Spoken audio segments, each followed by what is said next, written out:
Will my gums return to normal after braces treatment?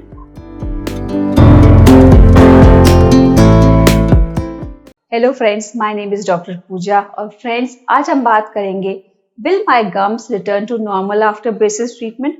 बहुत सारे patients ये जानना चाहते हैं कि क्या हमारे गम्स ब्रेसेस ट्रीटमेंट के बाद नॉर्मल हो जाएंगे। तो friends definitely today I would like to tell you कि braces treatment is not only a treatment, it is a journey towards an investment in your future smile. ये आपकी future smile and overall dental health में एक investment है।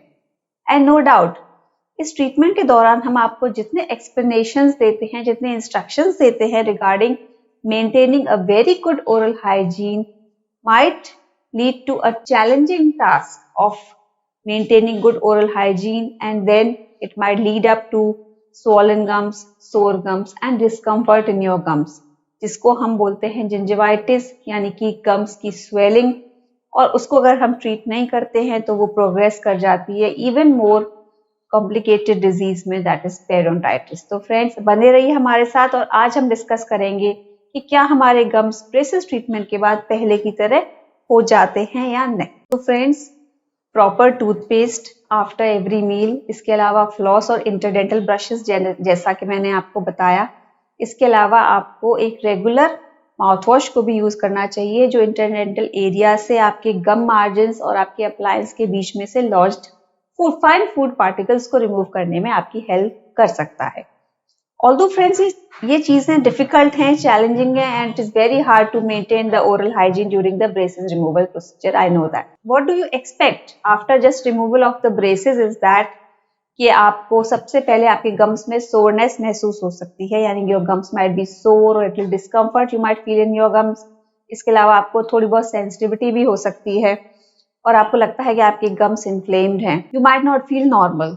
तो friends इसके लिए सबसे इम्पॉर्टेंट है कि आप अपने ऑर्थोडोंटिस्ट से कंसल्ट करें और gradually you might have to apply some local medicaments, कुछ जेल्स हैं, कुछ पेन किलर्स हैं या और भी दवाइयां हैं, उनके यूज से आपकी गम्स जो हैं बहुत जल्दी नॉर्मल हो जाते हैं। And the most important thing is that आपका अप्लायंस निकल गया है तो बहुत जल्दी आप अपना proper oral hygiene maintenance schedule को फॉलो करते ही आपके गम्स जो है वो नॉर्मल हो जाते हैं, क्योंकि वहां पे फर्दर प्लाक और फूड डेब्री के डिपॉजिट्स नहीं रहते। तो friends if you don't maintain proper oral hygiene as explained by your orthodontist, तो क्या होता है कि जो फाइन फूड पार्टिकल्स होते हैं, जो प्लाक होता है, वो आप अपने गम्स के मार्जिन के पास माइन क्रेविसेस से निकालना बहुत मुश्किल होता है if you are not using your toothpaste and floss as instructed by your orthodontist.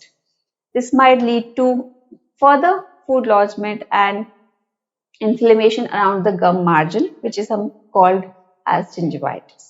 So friends, I know during this treatment it is a very difficult task to maintain good oral hygiene, but a regular practice of brushing after every meal और जैसा हम बोलते हैं at least thrice in a day with a recommended toothpaste by your orthodontist can help you in many ways.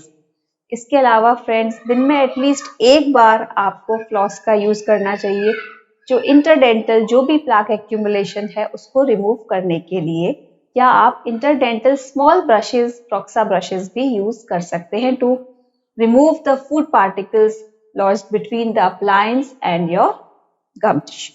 Next friends इसके अलावा regular professional dental cleaning जो है for maintaining your oral hygiene during the braces treatment is also recommended, and after removing the braces we definitely do a professional dental cleaning procedure for you in which all the plaque buildup, all the food debris which was lying between your appliance and your gums and your teeth, everything is cleaned and your oral hygiene is maintained, so the gums return to normal as early as possible. But friends अगर कहीं पर बहुत ज्यादा bacterial accumulation है तो हो सकता है आपका गम जो है वो आपका जो ब्रेस का जो अप्लायंस है उससे आउटग्रो कर जाए। ये एक्सेसिव एनलार्जमेंट ऑफ गम जो है ये कभी कभार टाइम लेता है रिजॉल्व होने में। इसके लिए आपको जो इसका कॉज है, यानी अगर आपको आपकी ब्रेसेस अप्लायंस से रिलेटेड कोई भी उसका अप्लायंस का पार्ट है, जैसे ब्रैकेट है या कोई स्प्रिंग है जो भी पिंच कर रहा है, उसको रिमूव करवाना चाहिए सबसे पहले।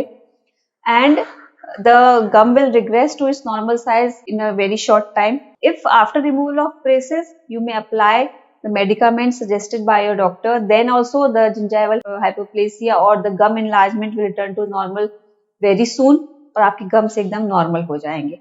But in certain cases, if the gum enlargement or gingival hyperplasia is not resolving even after a long period of time, then you might need a minor surgical procedure to remove that gum enlargement, and the gum will be normal post surgery very soon. So friends, regarding any gum related problems during the course of your orthodontic treatment, मेरा advice यही है कि आप अपने orthodontist से मिलें और बीच-बीच में अपने gum related problems से उनको discuss करते रहें उनके साथ, so that the orthodontist can give the best advice regarding your gum health during the braces treatment and of course after the braces treatment to get a long lasting healthy gum tissue along with your healthy and beautiful smile. Thanks for watching the video.